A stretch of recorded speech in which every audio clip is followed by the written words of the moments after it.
अल्हम्दुलिल्लाहि रब्बिल आलमीन वस्सलातु वस्सलामु अला सय्यिदिल मुरसलीन अम्मा बादु फ़ाऊज़ु बिल्लाहि मिनश शैतानिर रजीम बिस्मिल्लाहिर रहमानिर रहीम। अस्सलामु अलैकुम। मैं हूं आतिफ़ कुरैशी और आप देख रहे हैं वॉइस ऑफ आतिफ़। मेरे मीठे मीठे इस्लामी भाइयों, ताबूत सकीना की कहानी के दूसरे एपिसोड में हमने जाना कि किस तरह इसराइल के एक नेक दिल बंदे तालूत बिन अमाल को अल्लाह ताला ने बादशाहत से नवाजा। इसके आगे हज़रत दाऊद की कहानी शुरू होती है। दोस्तों, जब इसराइल एक वाज़िया सल्तनत बन गया और उनको ताबूत सकीना रहमतों का खजीना वापस मिल गया तो पूरे फ़लस्तीन में ये बात फैल गई।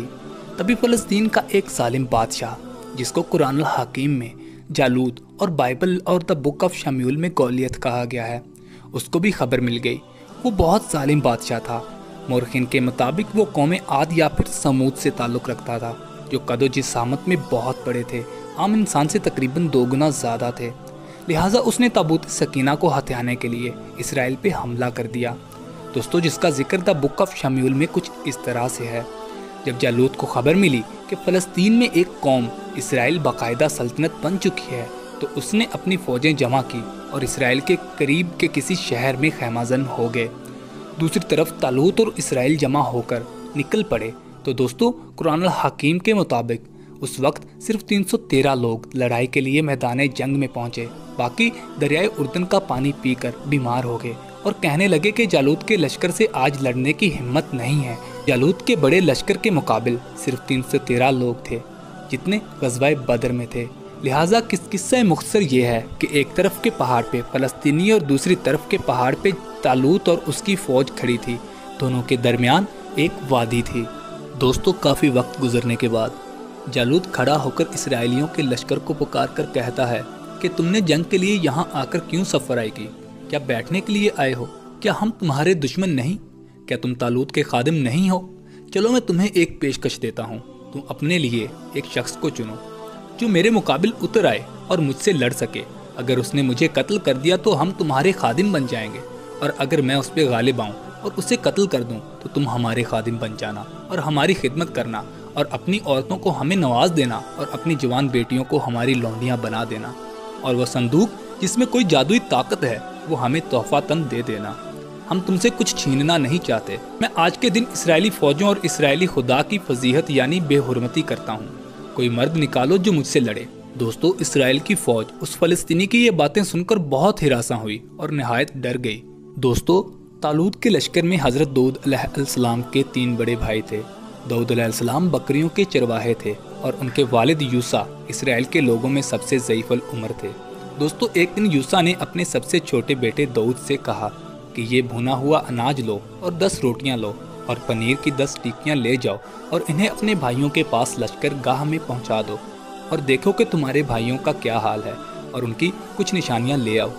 दोस्तों, दाऊद अलैहिस्सलाम सुबह सवेरे उठे और बकरियों को एक निगहबान के पास छोड़ा तो अपने वालिद के हुक्म के मुताबिक सब कुछ लेकर लश्कर की तरफ रवाना हो गए।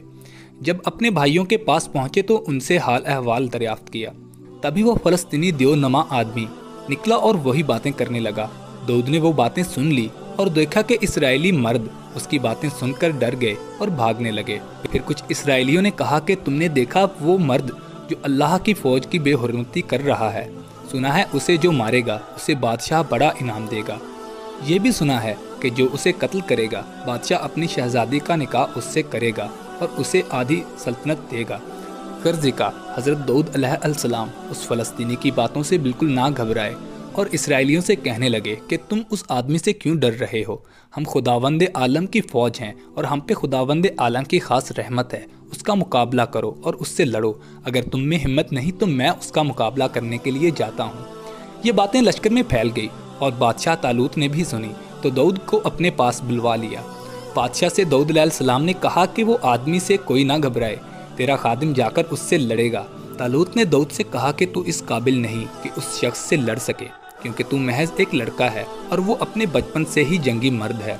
तब दाऊद अलैहिस्सलाम ने कहा कि तेरा खादिम अपने वालिद की भेड़ बकरियां चराता है, तो जब कोई शेर या रीछ मेरी किसी भेड़ या बकरी को उठा ले जाता तो मैं उसके पीछे पीछे जाकर उसे मारता और मेरा माल उसके मुंह से छुड़ा लाता, और जब वो मुझ पे झपटता तो मैं उसकी दाढ़ी पकड़कर उसे मारता और हलाक कर देता। तेरे खादिम ने शेर और रीछ दोनों को मारा है, تو یہ نامختون فلسطی بھی ان دونوں میں سے ایک ہوگا۔ آپ نے مزید کہا کہ خداوند نے مجھے ریچھ اور شیر کے پنجوں سے محفوظ بچایا تو اس کے ہاتھ سے بھی میری حفاظت کرے گا۔ طالوت بادشاہ نے کہا کہ جا خداوند تیری مدد کرے۔ دوستو طالوت بادشاہ نے حضرت داؤد علیہ السلام کو اپنے جنگی لباس پہنایا اور تلوار بھی دی، لیکن داؤد نے بعد میں وہ سب اتار دیا اور کہا کہ میں یہ پہن کر نہیں لڑ سکتا کیونکہ میں نے پہلے یہ آزمایا نہیں ہے۔ انہوں نے اپنی لاٹھی لی اور نکل پڑے۔ جب کافر جالوت سے لڑنے کے لیے نکلے تو راستے میں انہیں ایک پتھر نے آواز دی کہ مجھے اٹھا لو، میں حضرت موسیٰ کا پتھر ہوں۔ ایک اور پتھر بولا اور کہا کہ مجھے اٹھا لیجئے، میں حضرت ہارون کا پتھر ہوں۔ تبھی ایک اور پتھر بولا اور کہا کہ مجھے اٹھا لیجئے، میں جالوت کا قاتل ہوں۔ دوستو حضرت داؤد علیہ السلام نے ان تینوں پتھروں کو اٹھا لیا اور اپنے چرواہے والے جھولے میں ڈال لیا۔ ان کا فلاخن یا گلیل بھی ان کے ایک ہاتھ میں تھی۔ وہ آگے بڑھتے ہوئے جالوت کے نزدیک آ کھڑے ہوئے تو جالوت نے ادھر ادھر نگاہ گھمائی اور پھر داؤد کو دیکھا تو انہیں ناچیز جانا، کیونکہ وہ سرخ روح اور معصومانہ نازک صورت کے لڑکے تھے۔ کافر جالوت نے داؤد سے مخاطب ہوتے ہوئے کہا کہ کیا میں کتا ہوں جو تو مجھے مارنے کے لیے لاٹھی لایا ہے؟ تو آ، میں تیرا گوشت ہوائی پرندوں اور جنگلی درندوں کو دوں گا۔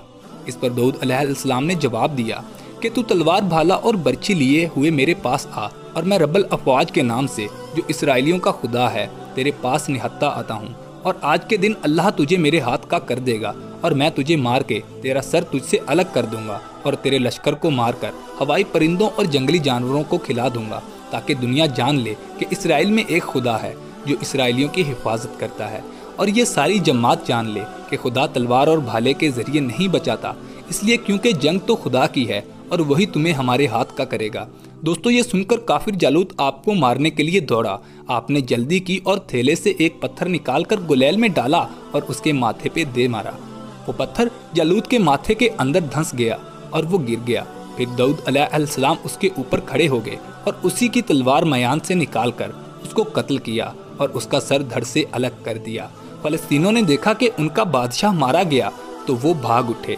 دوستو اس طرح حضرت داؤد چھوٹی سی عمر میں اسرائیل کے نصف سلطان قرار پائے۔ اس کے بعد جب طالوت وفات پا گئے تو آپ کو مکمل بادشاہ بنا دیا گیا۔ ساتھ ہی اللہ کے نبی شمیع علیہ السلام جب دنیا فانی سے پردہ کر گئے تو اللہ نے آپ کو نبوت کی ذمہ داری سے بھی نوازا۔ یہ اس وقت کے پہلے نبی تھے جن کو نبوت اور حکومت ایک ساتھ ملی۔ اس واقعہ کا بیان قرآن الحکیم کی سورۃ البقرہ میں کچھ اس طرح سے ہے: قتل کیا داؤد نے جالوت کو، اور اللہ نے اسے سلطنت اور حکمت عطا فرمائی اور اسے جو چاہا سکھایا۔ دوستو آپ کو اللہ نے بہت سے معجزات سے نوازا، آپ کو خوبصورت آواز عطا کی اور آپ کے لیے لوہا نرم کر دیا۔ آپ کو لوہا موڑنے کے لیے آگ یا ہتھوڑے کی ضرورت نہ پڑتی۔ آپ جب لوہے کو ہاتھ لگاتے تو اللہ اسے نرم فرما دیتے۔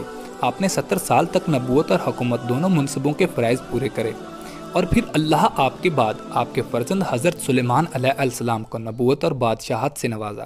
جیسا بتا چکا ہوں کہ حضرت سلیمان علیہ السلام نے پھر تابوت سکینہ کے لیے ایک مستقل گھر بنایا جسے ہیکل سلیمانی کے نام سے دنیا آج بھی یاد کرتی ہے۔ دوستو ہم تمام انبیاء کرام پہ درود و سلام بھیجتے ہیں۔ اللہ تعالیٰ ان کے فیض سے ہمیں تمام تر مصیبتوں سے نجات عطا فرمائے۔ اللہ حافظ۔ اللہ ہم سب کا حامی و ناصر ہو۔